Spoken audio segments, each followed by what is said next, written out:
નમસ્કાર. એશિયાના સૌથી જૂના અખબાર મુંબઈ સમાચારના ડિજિટલ પ્લેટફોર્મ પર આપનું સ્વાગત છે અને હું છું જીગર. મિત્રો, અત્યારે હાલ ગુજરાતના રાજકારણમાં અનેક ચર્ચાઓ થઈ રહી છે. એક એટલા માટે ચર્ચા થઈ રહી છે કારણ કે વિસાવદરની ચૂંટણી પછી આમ આદમી પાર્ટી પોતાનો દાવો અત્યારથી જ સરકાર સુધી પહોંચવાનો કરી રહી છે અને બીજી તરફ આમ આદમી પાર્ટીના પાયાના કાર્યકર્તાઓ પણ નારાજ થઈને અથવા તો કોઈક અલગ કારણથી રાજીનામું પણ આપી રહ્યા છે. તેમાંના એક મહત્વના આમ આદમી પાર્ટી ગુજરાતના નેતા કરસનદાસ બાપુએ તાજેતરમાં રાજીનામું આપી દીધું છે. કારણ શું હશે તે તો જાણીશું, પરંતુ ગુજરાતના રાજકારણમાં અત્યારે હાલ ચર્ચાઓ જે ચકડોળે ચડી છે, ખાસ કરીને કરસનદાસ બાપુના નિવેદનોથી, તે વિશે કેટલાક ખુલાસાઓ પણ હું કરીશ તેવું બાપુના શબ્દોમાં જ હું બોલીશ. બાપુ, સ્વાગત છે આપનું મુંબઈ સમાચારમાં. Thank you. શરૂઆત કરીશું. આપ મુદ્દો સમજી ચૂકેલા છો કારણ કે આપને અનેક સવાલો કરવાના છે. આ સવાલો કદાચ એક પત્રકાર તરીકે હું તો કરીશ, પરંતુ જનતા પણ કરશે.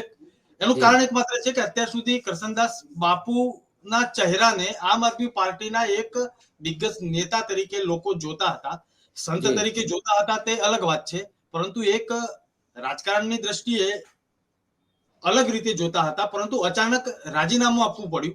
લોકો કહે છે કે ગોપાલ ઇટાલિયા વિસાવદરથી જીત્યા પછી રાજીનામું આપ્યું, અથવા તો આપને ટિકિટ ન મળી. શું કારણ હતું?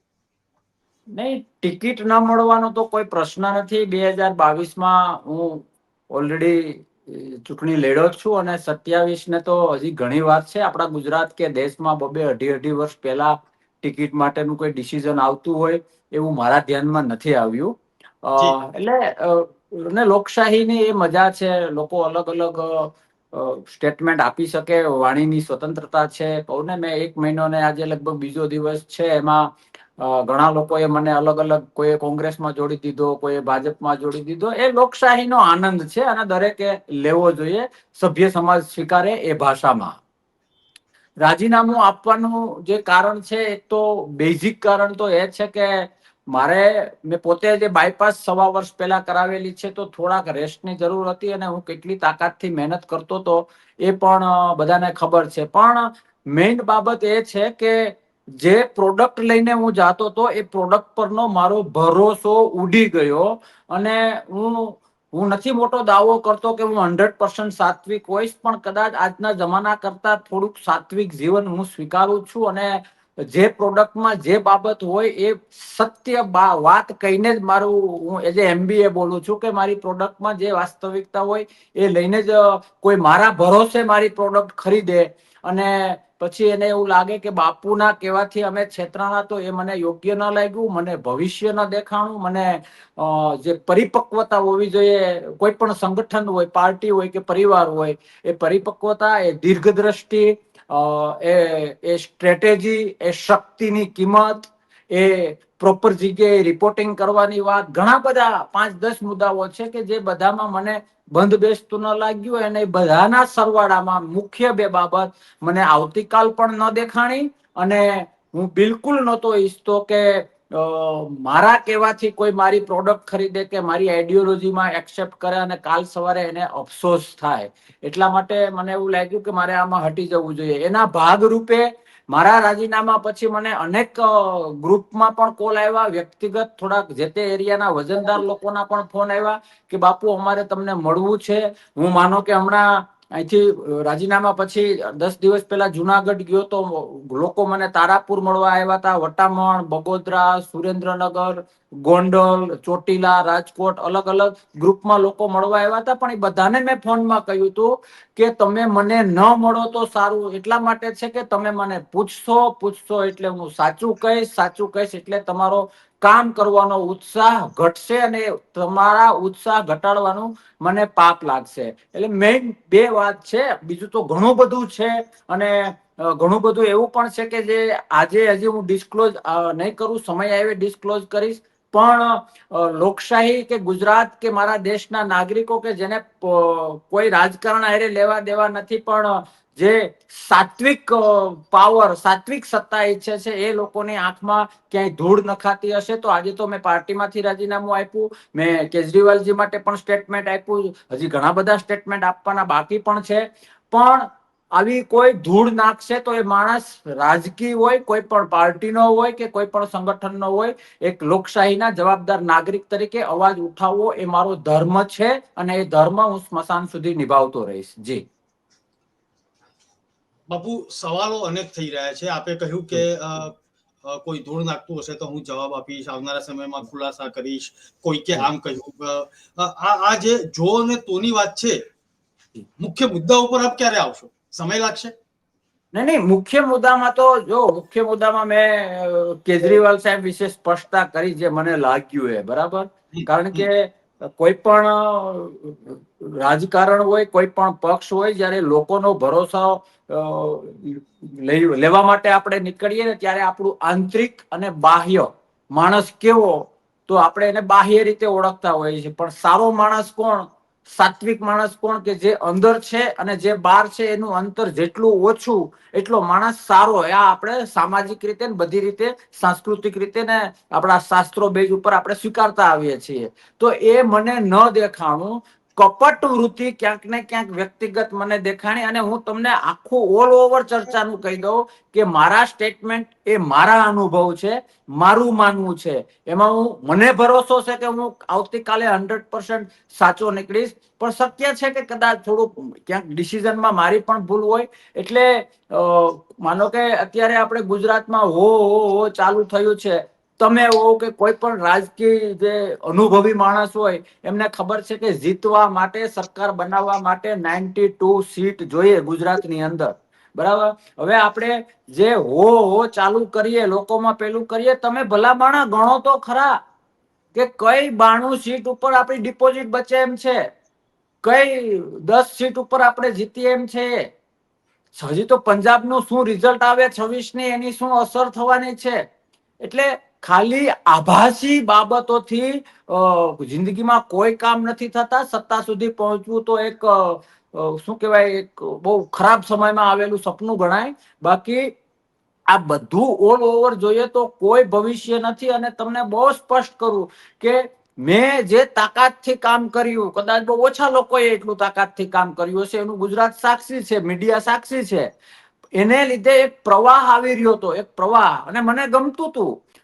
અને મારો અમુક સૈદ્ધાંતિક રીતે દરેક વ્યક્તિ જીવતા હોય. મેં 7 તારીખે રાજીનામું આપ્યું, 6 તારીખની તમે મારી જનસભા જોવો, તાકાતવાળી છે. 6 તારીખની 8 થી 9 મારી VR લાઈવમાં ડિબેટ જોવો, તાકાતવાળી છે. મને ખબર હતી કે કાલ બપોર પછી હું પાર્ટીમાં નથી, પણ એક વ્યક્તિગત મારું માનવું છે કે જ્યાં હોય એ છેલ્લી ક્ષણ સુધી આપણું એને 200% આપવું, 100% આપવું, એ મેં આપ્યું છે. એટલે એ કોઈ પ્રશ્ન નથી. પણ મારી મહેનત, મારી શક્તિથી જ્યારે એક પ્રવાહ આવી રહ્યો હોય અને એને આવતીકાલે માનો કે કોઈ પણ પાર્ટીમાં હોય એટલે તાકાતથી બોલવું જ પડે કે આમ છે, તેમ છે, ભવિષ્ય સારું છે. પાર્ટીમાં રહીને તો તમે એવું ના બોલી શકો કે હી હા હા આ બધું 5-10માં ગોટો વરવાનું છે. એવું તો કોઈ ના આપી શકે સ્ટેટ. એ તો માનવ સહજ છે. નાનો એવો કાર્યકર્તા આ વાત સમજી શકે.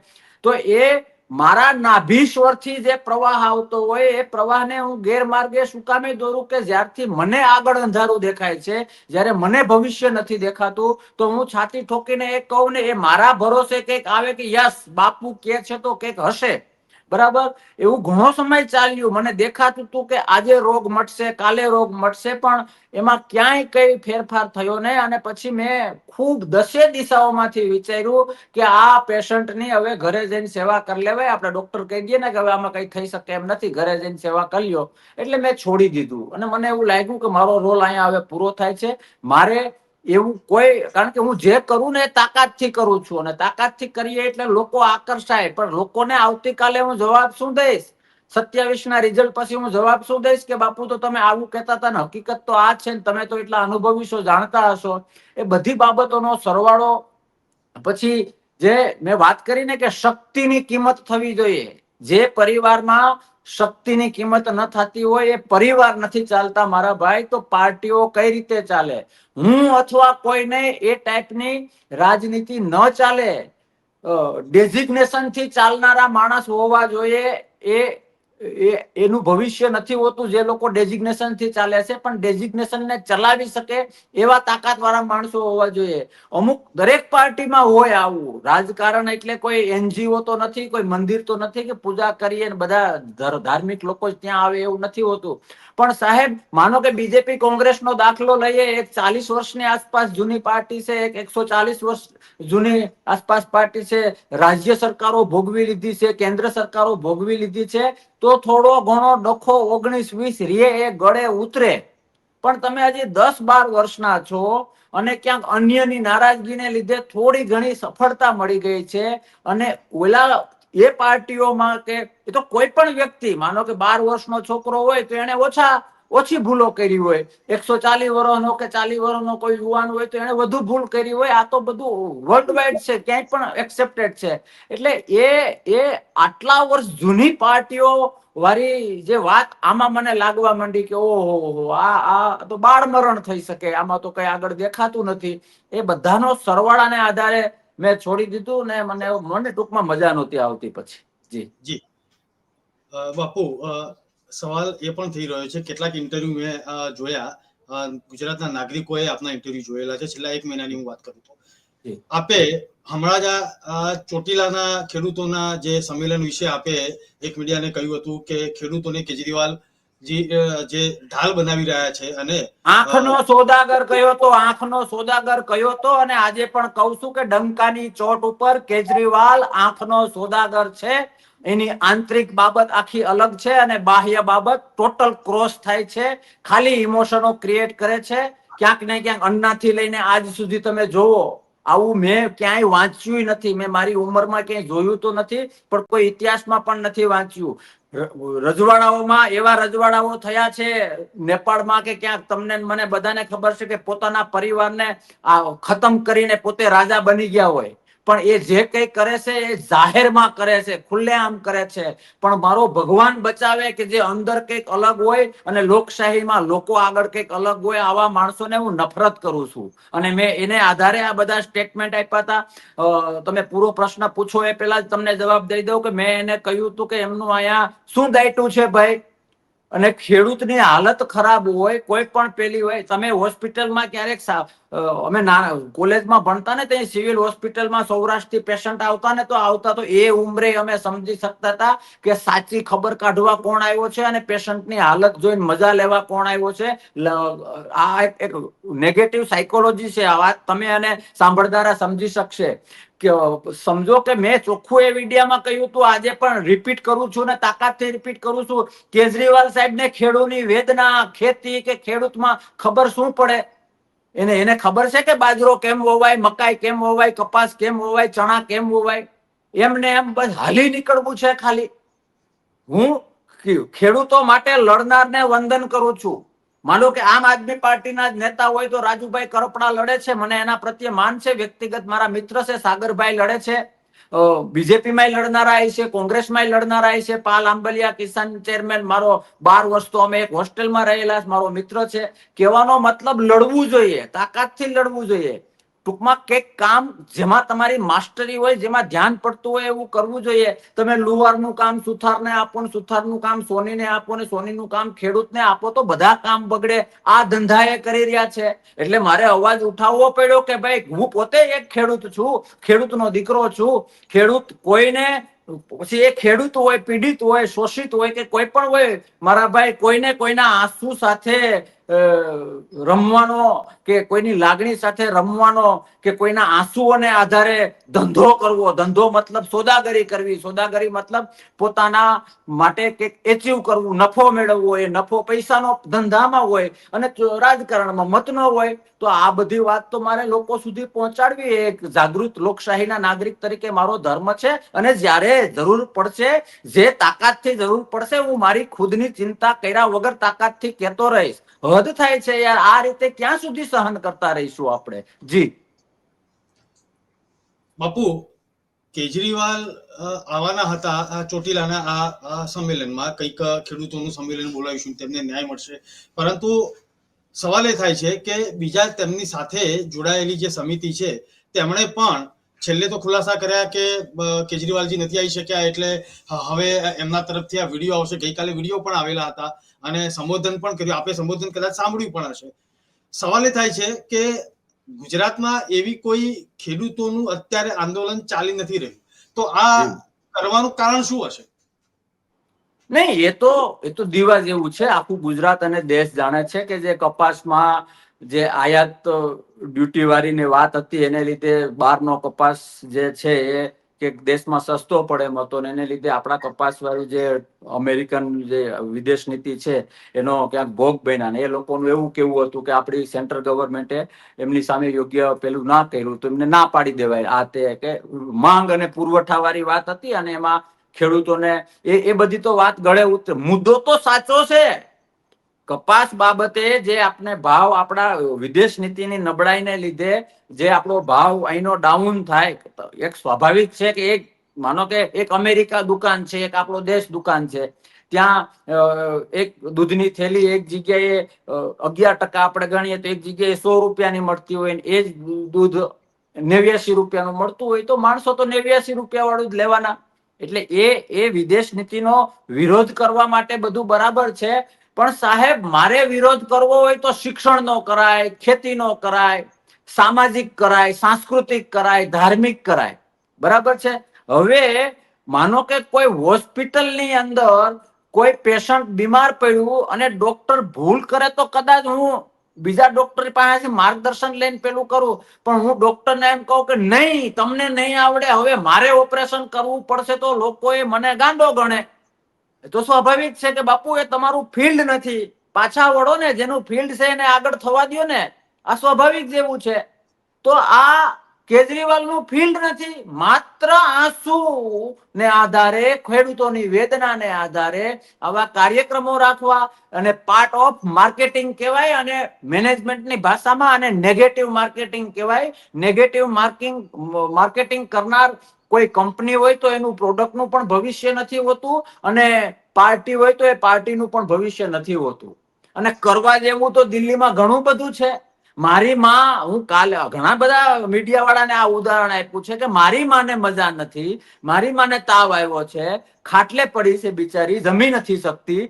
એ મારી પોતાની માં અથવા દાદીને હું ખાલી એક પેરાસિટામોલ નથી આપતો, મારી બાજુની સોસાયટીમાં અથવા તો બાજુના ગામમાં જઈને કોઈ જેને હું ઓળખતો પણ વ્યવસ્થિત નથી ત્યાં જઈને એની સારવાર કરું ને મીડિયા છે ને એની હારે મોટી મોટી કરું કે આ તો હું મારો ધર્મ નિભાવું છું, સમાજ ધર્મ નિભાવું છું, રાજકીય ધર્મ નિભાવું છું, તો કોકે તો મારો કાન પકડવો જોઈએ ને કે નો ડાઉટ એ વસ્તુ સારી છે, પણ સભ્ય સમાજ, આપણી સંસ્કૃતિ અને આપણા શાસ્ત્રો અને આપણો ધર્મ કહે છે કે સારા કાર્યોની શરૂઆત ઘરથી કરાય. તો પેલા તો મારે મારી માને વ્યવસ્થિત પગે લાગીને પેરાસિટામોલ આપીને પાણી પાઈને પછી બહારની પંચાયત કરવા જવાય. દિલ્હીમાં શું પ્રશ્ન નથી? મેં તો એ ટાઈમે માન સાહેબ આવવાના હતા એવી કઈક વાત હતી, તો મેં માન સાહેબ ને કહ્યું હતું કે પંજાબની અત્યારે શું હાલત છે એ આપણે મીડિયા થ્રુ જાણીએ છીએ. ભાઈ સાહેબ, પોતપોતાનું ગ્રાઉન્ડ સંભાળો ને, બીજે શું કામે આપણે આપણી ગુજરાતી દેશી ભાષામાં મોટીમાં થવાના પ્રયત્ન કરો છો? અને તમે જે પ્રશ્ન પૂછો આવવાના હતા, તો મારી પાસે માહિતી છે ત્યાં સુધી આવી તો ગયા હતા, રાજકોટે આવી ગયા હતા, પછી વરસાદને લીધે કાર્યક્રમ આખો કેન્સલ થયો. અને એમાંય હું સહમત છું કે વરસાદના બધા ફોટા બધું મેં જોયું, પણ હવે તો મને એવું લાગે છે કે કુદરત પણ સક્રિય થયા છે. કુદરત પણ ક્યાંક ને ક્યાંક એવું લાગે છે નહીં કે ભાઈ જયારે જયારે અધર્મનું પેલું થાય ત્યારે કે કુદરતે સત્યને સાથ આપતો આવ્યો છે ને ભવિષ્યમાં પણ સાથ આપશે. જી બાપુ, સૌરાષ્ટ્રમાં કેટલાક વિશ્લેષકો સાથે મારે વાતચીત થાય. એક વિશ્લેષકે તો મને ત્યાં સુધી કહ્યું કે સૌરાષ્ટ્રના રાજકારણમાં અત્યાર સુધી તો જે હતું એ, પરંતુ અત્યારથી વિસાવદરના પરિણામ પછી આખા સૌરાષ્ટ્રમાં ગોપાલ ઇટાલિયા ચાલે છે. વાત સાચી છે? અરે સાહેબ, 27માં વિસાવદરમાં જીતવું એમને ખુદને અઘરું છે. તમે વિચાર તો કરો, હું યુદ્ધ હાવ નોન પોલિટિકલી વાત કરું છું સાહેબ. જે લોકો એકેય પાર્ટીમાં જોડાયેલા નથી એની વાત મને ગમશે. મેં મારી જિંદગીમાં સમજો કોઈ દી તલવાર પકડી નથી, અને હું કદાચ કુરુક્ષેત્ર બાજુ ફરવા ગયો અને ત્યાં ગાડીમાં તલવાર કાયદાના વેલામાં રહીને મારી પાસે ધાર વગરની તલવાર તો રાખવા દે, હું તલવાર લઈને ત્યાં ગયો. તલવાર કાઢીને માથે સાફો પહેરીને દે ધનાધન દે ધનાધન દે ધનાધન, અડધો પોણો કલાક હું તલવાર ફેરવ્યા કર્યો, બરાબર. પછી હું બહાર આવી ગયો કે જ્યાં મહાભારતનું યુદ્ધ થયું હતું એ કુરુક્ષેત્રમાં હું તલવાર લઈને નીકળી પડ્યો, કોઈ સામું ના આવ્યું, હું આવો છું, હું આવો છું. તો લોકો તાલીઓ પાડે, પણ જે 5-10% બુદ્ધિજીવી લોકો હોય છે ને, એ મૂછમાં એમ કહે કે બાપુને ટ્રીટમેન્ટની જરૂર છે. આ સ્વાભાવિક છે. હું આગળનો જવાબ દઉં એ પેલા, આ પણ દરેક પાર્ટીના કામનું છે, દરેક વ્યક્તિના કામનું છે. દેશનું રાજકારણ કે ગુજરાતનું રાજકારણ આભાસી બેઝ ઉપર નથી ચાલતું. જે 2-5% લોકો, હું પાર્ટીને પણ અનેક વખત ભૂતકાળમાં સમજાવેલું છે, હું મારા સેમિનારોમાં પણ આ કહું છું કે લોકો તમારા પેલામાંથી, હું મારી સ્પીચ હજારો લાખોમાં આપતો હોય ને તો કેટલી તાલીઓ પડે એ મારા માટે મહત્વનું ના હોય, પણ મને ખબર હોય કે 2-5-10 લોકો જે બુદ્ધિજીવી હોય ને, જે નોંધની વાસ્તવમાં બુદ્ધિજીવી, બુદ્ધિના ભ્રમમાં બહુ લોકો ફરે છે, પોતે બહુ હોશિયાર છે એવા ભ્રમમાં બહુ ફરે છે. ઘણા બહુ પોતાની જાતને મોટા વકીલ માને છે, પણ જિંદગીમાં એક કેસ જીતા હોય એવો બતાવવાનું કયો તો બતાવી ન શકે. આપણે નામ જો નથી જવું, લોકો બહુ શાણા છે. એટલે એ તલવાર વાળી જે વાત છે, આમાં એવું છે 27 ને લઈને, સાહેબ તમે જીગરભાઈ મને જવાબ આપો, કોંગ્રેસ 1% હજી એક્ટિવ થઈ છે? મારા ધ્યાનમાં નથી આવી. 27 ને લઈને ભાજપ 1% એક્ટિવ થઈ છે? મારા ધ્યાનમાં નથી આવ્યું. અરે સાહેબ, જે મારી વસ્તુ ચોરાઈ ગઈ હતી એ વસ્તુ મને પાછી મળી, એમાં હું કરોડપતિ ક્યાં થઈ ગયો યાર? હાવ દીવા જેવું છે. વિસાવદર, ભૂપત ભાયાણી, એ બધા હારે વ્યક્તિગત મારે લાગણીના સંબંધો, કોઈ હારે મારે વ્યક્તિગત કઈ તકલીફ જ નથી, પણ આઈડિયોલોજી માટે હું લડીશ. તમે વિચારો, 2022 ની ચૂંટણીથી હું વાત કરું, પછી તમારા પ્રશ્નોના જવાબમાં આવું. 22માં 5 મેં બહુ મંથન કર્યું છે. કદાચ કોઈ રાજકીય વિશ્લેષક કે કોઈ માણસે પાર્ટી છોડતા પહેલા આટલું નહીં વિચાર્યું હોય. મારી સૂઝબૂઝ પ્રમાણે, કેપેસિટી પ્રમાણે મેં બહુ વિચાર્યું છે. કડીની અંદર, જીગરભાઈ, કડીની અંદર કદાચ 25-30 હજાર મત જો પાર્ટીને મળ્યા હોત ને, તો હું આજે પાર્ટી છોડીને ના બેઠો હોત. સમજો, 3080 મત છે યાર કડીમાં. તમે કયા આધારે ઉલરો છો? વાત આપણે મૂળ પ્રશ્ન ઉપર આવી જઈએ તો 22માં 5 સીટો મળી. 5 સીટોમાં પાર્ટીની આઈડિયોલોજી ચાલી હોય એવો મને કોઈ સામે બેસીને સમજાવે? જેમ હું કહું છું ને કે કદાચ કેજરીવાલ સાહેબ ને ખેતીમાં, ખેડૂતમાં બહુ પીડા થતી હોય ને બહુ ખબર પડતી હોય તો નેશનલ મીડિયા બોલાવો બધા આખા દેશના, આપણે બે સામસામે ચર્ચા કરીએ કે ખેડૂતની વેદના શું છે, ખેડૂતના દીકરા અને દીકરીની વેદના શું છે, ખેડૂતને ભણવું, ખેડૂતના દીકરા દીકરીને ભણવા માટે, લગ્ન કરવા માટે કેવી તકલીફો પડે છે.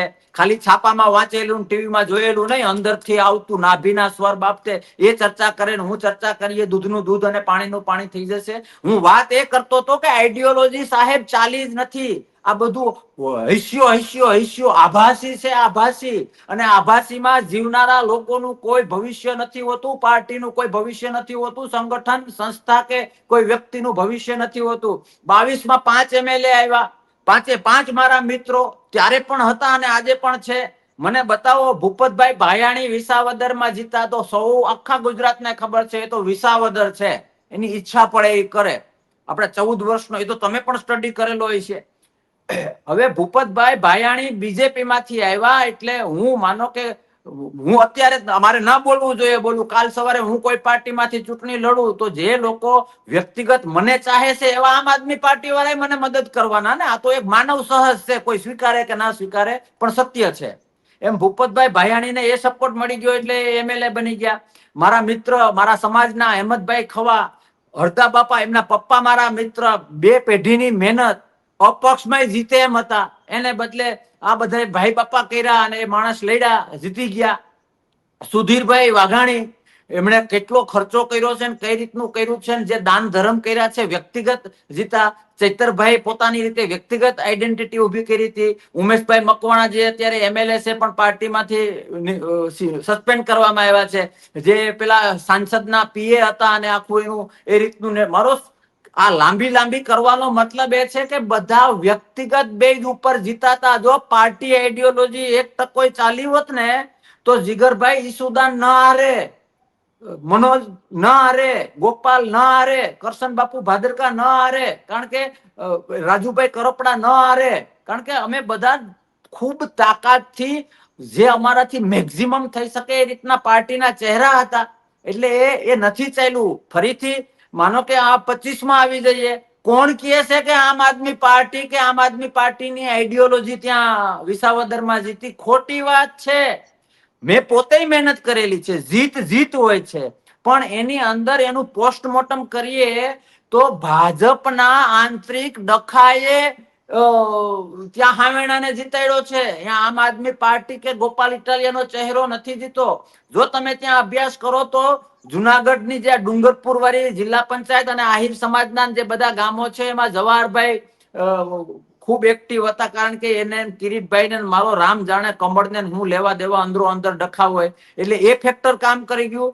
જીત અનેક રીતની હોય છે, એમાં આ સમીકરણ વાળી જીત છે. આ લોકોએ સમજવાની જરૂર છે કે ખોટા હવામાં ન આવો. પેલી બાજુથી મને જે જાણવા મળ્યું છે, મારી પાસે ઓથેન્ટિક માહિતી નથી, સેકન્ડરી ડેટા છે, મને જાણવા મળ્યું છે કે નરેશભાઈ પટેલ રિસ્પેક્ટેડ ખોડલધામ વાળા અને જયેશભાઈ ની વચ્ચે કંઈક 19-20 છે, અને જો આ જીતે ભાજપ તો જયેશભાઈ ને યશ મળવાનો હતો, એટલે નરેશભાઈ અમુક રીતે અમુક એંગલ થી કામ ના કર્યું. મારી પાસે એવી પણ માહિતી છે કે હર્ષદભાઈ રીબડિયાને ટિકિટ નહોતી મળી, એટલે પોતે હોશિયાર માણસ છે, તો પોતે તો સાથે સાથે રહેતા હતા, પણ એની ટીમને કહી દીધું હતું કે જરાક આ જોઈ લેવાનું છે. પછી કોઈ કોરાટભાઈ છે જેને ટિકિટ ના મળી, એટલે એ બધું ગોઠવીને અમેરિકા વયા ગયા હતા.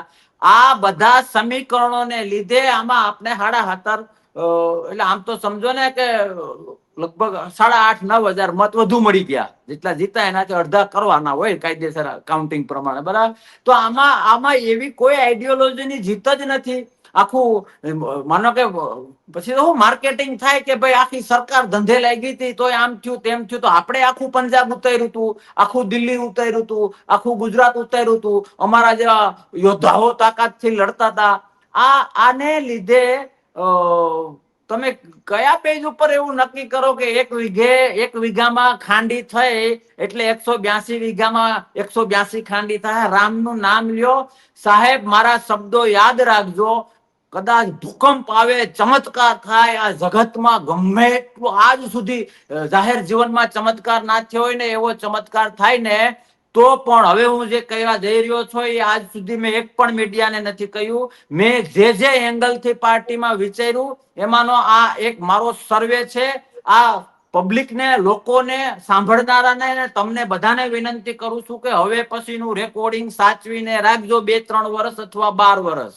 જો 26 ની અંદર પંજાબમાં આમ આદમી પાર્ટી રિપીટ ન થાય તો 32માં આમ આદમી પાર્ટીનું રિપીટ ન થાય તો 32માં આમ આદમી પાર્ટીનું બેસણું થાય ગુજરાતમાં. બીજે મને ખબર નથી, કારણ કે મેં સ્ટડી નથી કર્યો. અને જો પંજાબમાં 26માં રિપીટ થાય તો 37માં ટોટલી બેસણું થાય. હવે પ્રશ્ન એ થાય કે તમે નીકળી ગયા એટલે વાત કરો છો, સમજાવો કઈ રીતે. હવે હું તમને સમજાવું કે આ લોકોએ જે ચમત્કાર કરવો હોય, જે ગુજરાતની આંખમાં ધૂળ નાખવી હોય, જે ખોટું બોલવું હોય, જે કોણીએ લગાડવું હોય એ લગાડે. આમ આદમી પાર્ટીની સીટો જીગરભાઈ 27માં 0 to 20, મિનિમમ 0 અને મેક્સિમમ બહુ મોટા ચમત્કાર થાય. મેં કહ્યું કે આ જગતમાં આજ સુધી જાહેર ક્ષેત્રમાં ચમત્કાર ના થયો હોય એ ચમત્કાર એટલે 20. કારણ કે તમે સીટો ગણાવો ને, ખાલી હેસ્યો કરવાથી હા એવું બને થોડાક મત વધે, પછી આપણે હી હા અમારું મત શેર એટલો આવ્યો, આ બધી મન મનાવવાની વાતો છે. રૂલિંગમાં આવવું ખૂબ મહત્વનું છે, જીતવું ખૂબ મહત્વનું છે. એ જીતવા માટેના બોર્ડરના જે મત હોય એ મત માટેની સીટો ક્યાં? એટલે એ 0 થી 20 આવશે. આ મારી ભવિષ્યવાણી યાદ રાખજો. 0 થી 20. 21મી આવે તો આખા ગુજરાતે મને ગાળો દેવાની છૂટ, અને જો હું સાચો પડું તો કમસે કમ થોડી પ્રશંસા કરજો. અને એ 20 સમજી લ્યો, આપણે ઉદાર દિલથી વાત કરીએ કે એ 20 આવી ગઈ તો એ 20 32 આવશે ત્યાં સુધી 10 થી 12 હશે.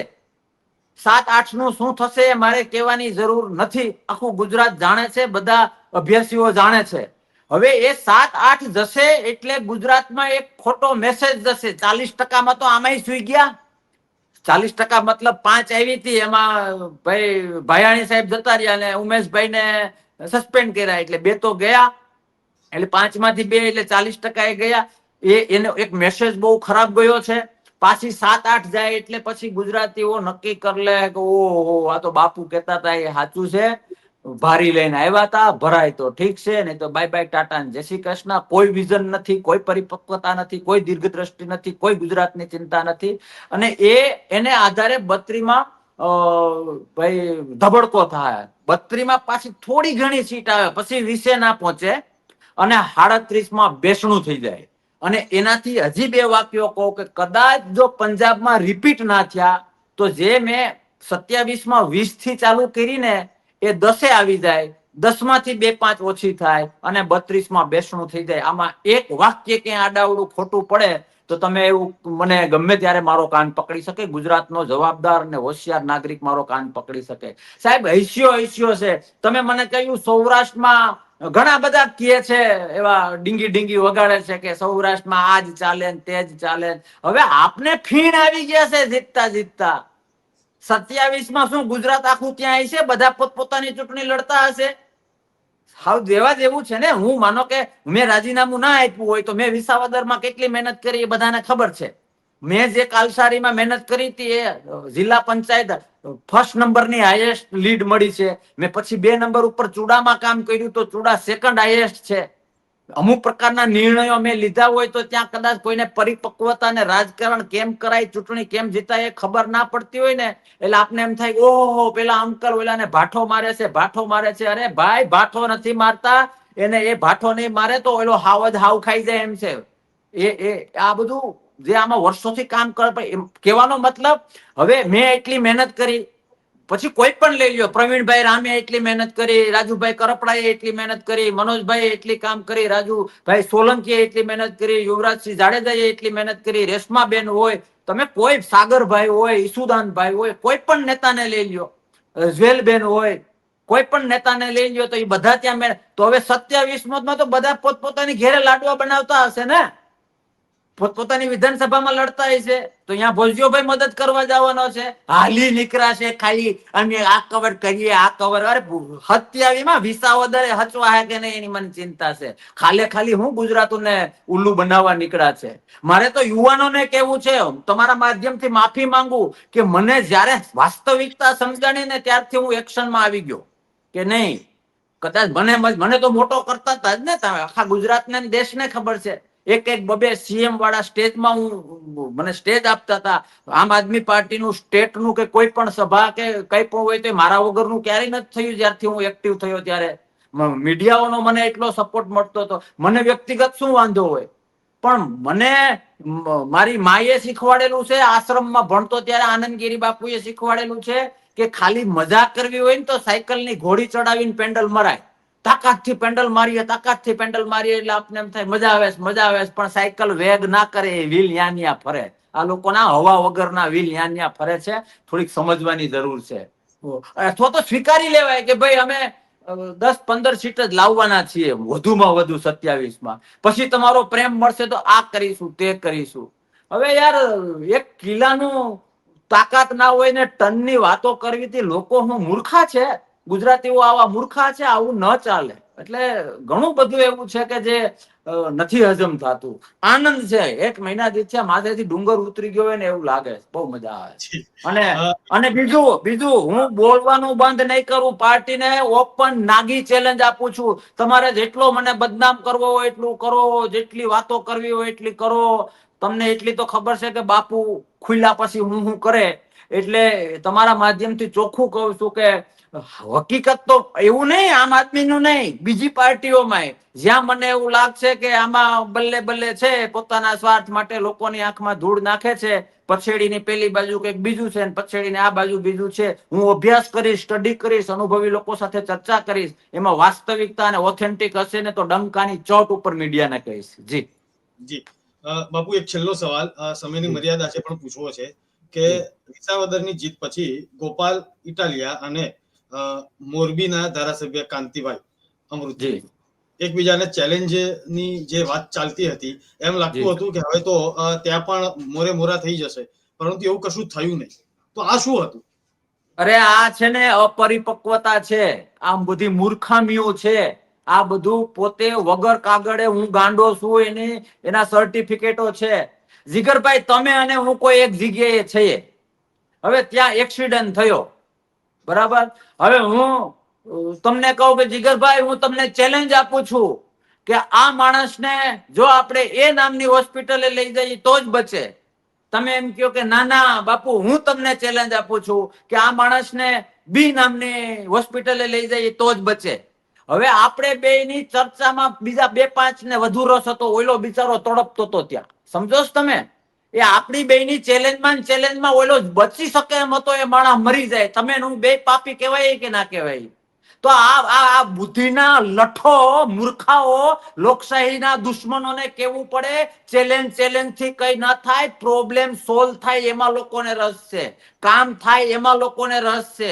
તમારી ટીઆરપી તમારો ચહેરો મોટો કરવા માટે ચેલેન્જ ની મારે અમુક ગાળો અહીંથી ના બોલાય. ઓલી કર્યા વગર જીગરભાઈ કામે વળગી જવાય. મને જે લોકોએ કામ આપ્યું હોય સરપંચ તરીકેનું, તો મારે સરપંચ તરીકે મારું ગામ સાચવવાનું હોય. જેને જે કામ આપવામાં આવ્યું હોય, તમે તમારું ફરિયું સાફ કરો, હું મારું ફરિયું સાફ કરું, આખો દેશ અને ગુજરાત સાફ થઈ જશે. આ તો તમે મારા ફરિયામાં કચરો નાખી જાવ છો, ત્યાંથી વિસાવદર થી મોરબી, અને મોરબી વાળા ભાઈ ત્યાં કચરો નાખી આવે. લોકોનું હું કંકોડું ભલું થયું? ખોટું છે બધું. ચહેરા ચમકાવવા માટેની મફતમાં માર્કેટિંગ થાય એના માટેના પ્રયત્નો છે. બધાને વિનંતી કે લોકોએ જ્યાં પછી ગ્રામ પંચાયત હોય, તાલુકા પંચાયત હોય, જિલ્લા પંચાયત હોય, MLA, MP, minister, CM, PM જે હો, લોકશાહીમાં બાપ એ લોકો છે, રાજા એ લોકો છે. તમને જે જવાબદારી સોંપી છે એ તાકાતથી નિભાવો. લોકોની આંખો બહુ મોટી છે, તેજસ્વી છે, ડેપ્થમાં છે, બધું જોવે છે. આવા નાટક ન કરવા જોઈએ. જી બાપુ, મૂવી સમાચારમાં આપ જોડાયા અને આપની વાત રજૂ કરી. ભવિષ્યમાં પણ આપણે આ જ રીતે ચર્ચા કરતા રહીશું. તે બદલ હું આપનો આભાર માનું છું.